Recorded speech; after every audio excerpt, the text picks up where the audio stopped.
So today it's me finally reading a chapter 11 of the Jamie Drake equation by Christopher Edge. Chapter 11. The first thing I want to do when I get home from school is head straight for the observatory at the top of Beacon Hill. I've got to find Professor Forster and tell her what's happening to me. If this golden spiral on my phone is some kind of alien message that I've downloaded from the Hubble Space Telescope, then she'll know what to do. But when I open the back door, I see Hayley sitting at the kitchen table with Grandad, and I remember that it's time for our weekly video conference with Dad. Hayley Collins was the first British astronaut to walk in outer space. 10 years ago, she was on the International Space Station, just like Dad is now.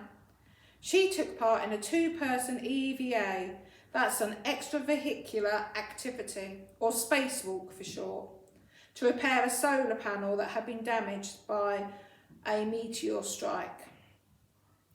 Hayley is our family escort.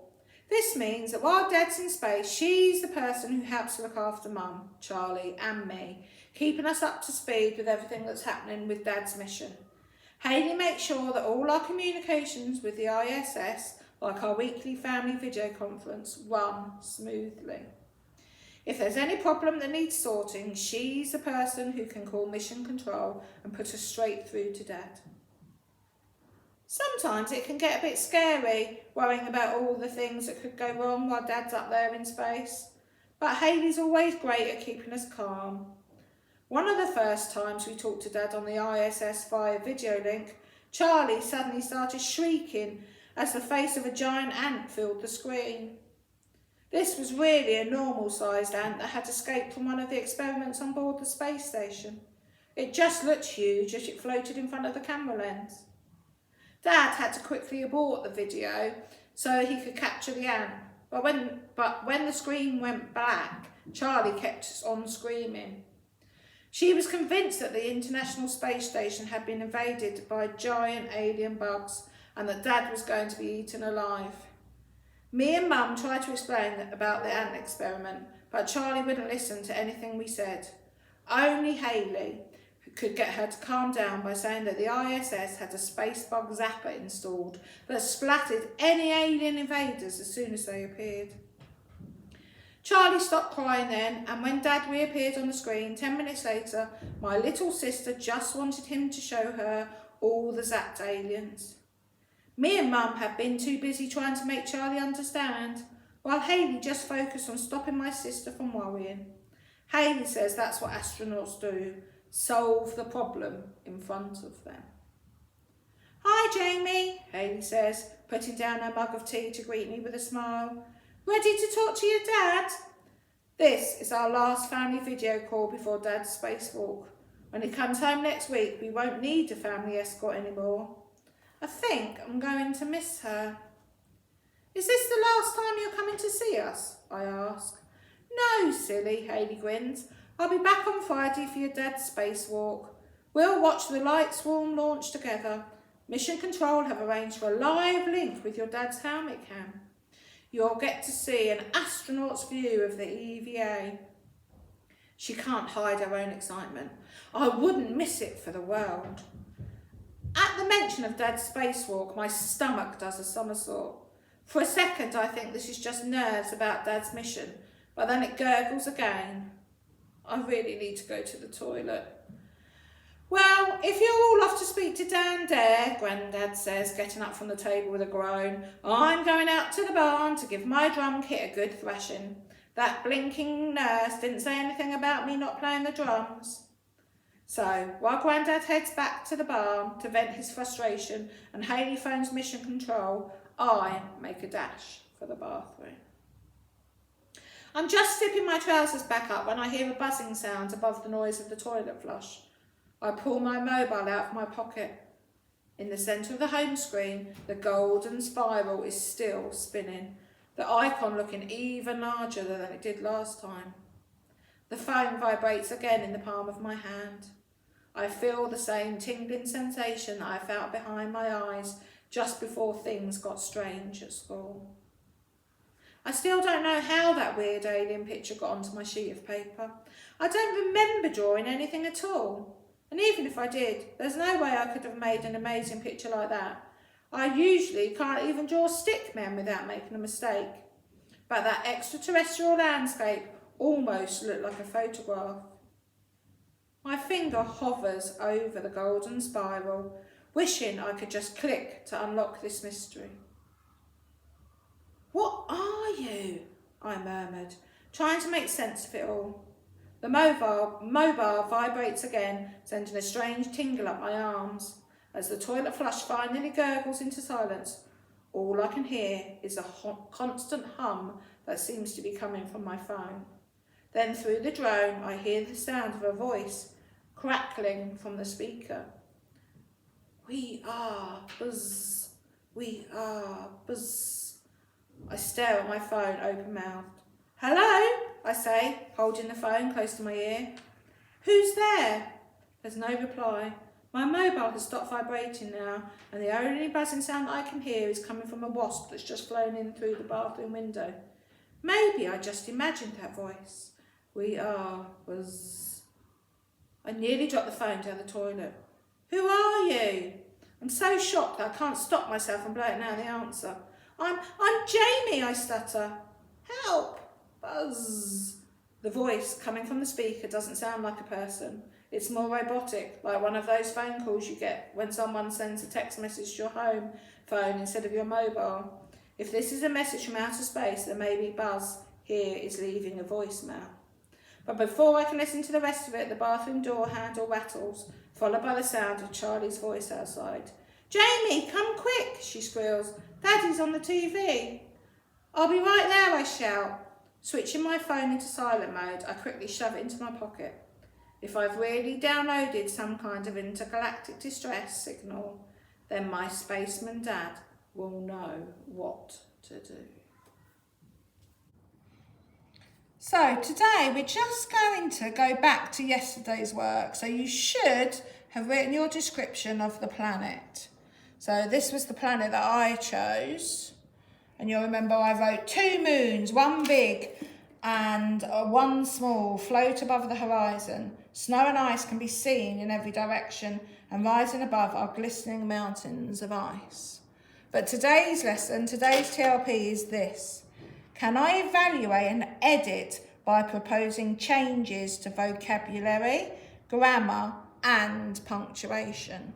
So today's work is using yesterday's work and just improving it, making sure that we're really pushing ourselves, that we're using year 5 grammar, vocabulary and punctuation, and that we're really pushing our writing and making it powerful and building atmosphere so that the reader can visualise being on the planet. So when I looked at mine yesterday, I realised that I'd used the words big and small, and obviously they're a bit year 1 words. So I've looked in a thesaurus. Now you might have a thesaurus at home if you're lucky, but you can also get online thesauruses. And also if you talk to the adults in your house, you might get some better ideas. So let's have a look for a better idea, because I described this moon as big. So here in the thesaurus, I've got all these words for moon, for big. So I've got hefty, hulking, burly, mighty, monstrous, towering, immense, vast, infinite. Now they're much better words, aren't they? Much more like year 5 words. So I'm going to take what I did yesterday. I'm just going to change it. So I'm going to start with 2 moons, because there are 2 moons.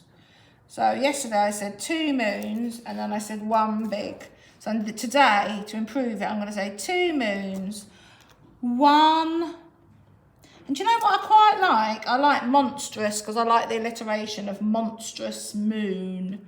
So I'm going to use that word, 2 moons, 1, and I'm going to check my spelling, because it's a bit of a tricky one. Monstrous. 1 monstrous.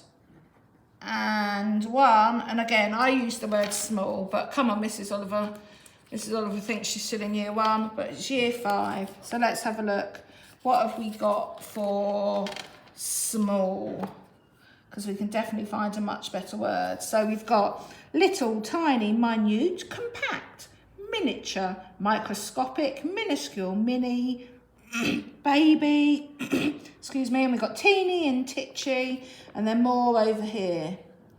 So again, I think I'm going to go for the alliteration for the So I'm going to say miniature. So I'm going to say 2 moons, 1 monstrous and 1 miniature. So there we are. I've changed my vocabulary, haven't I? 2 moons, 1 monstrous and 1 miniature. I quite like floating above the horizon. And remember, you haven't got to change it all. Float above. I mean, maybe I could describe the horizon above the... Oh, it feels very still. It feels like it's not moving above the still horizon. That might, in the reader's mind, paint a slightly different picture. Mine is still, nothing is moving. So that is my first sentence. Then I said, snow and ice can be seen in every direction. So let's have a look for ice. Let's see if I can find some better words for ice. So I've got different words for ice, and I've got ways to describe ice. Brittle, cracked, frozen, frozen solid, glacial, glassy, gleaming, glinting, hard packed, slippery. So there's some really good words there, aren't there? So I think there was freezing there, wasn't it? So I might say layers. Actually, I quite like frosty. I think that's good. Layers of frosty. So I've added in an adjective there, haven't I? Layers of frosty snow. And let's think. And brittle. That's a good one. Layers of frosty snow and brittle ice can be seen in every direction. And again, if I want to make that more of a statement, layers of frosty ice, snow and brittle ice can be seen in every direction. I might want to upscale my punctuation. I might want to put an exclamation mark there, just to sort of really punctuate that. Make it seem that that's it, that's all there is. So then we talked about the mountains, didn't we? Layers of frosty snow and brittle ice can be seen in every direction. So let's think about the mountains. What other words do we have here? Glistening and glassy. So the mountains. I'm still using what I'd written yesterday. I'm just hopefully improving it. The mountains. And I'm going to go for a bit more alliteration. The mountains are glacial and glassy.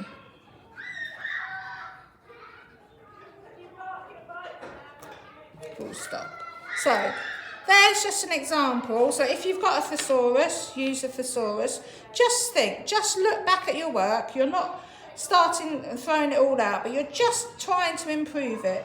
Can you evaluate and edit it? What do you like? Keep the things you like, and then try to improve either with some better vocabulary, check that your grammar is okay, and think about your punctuation. Maybe you can include some brackets. I look forward to seeing your new and improved planet descriptions.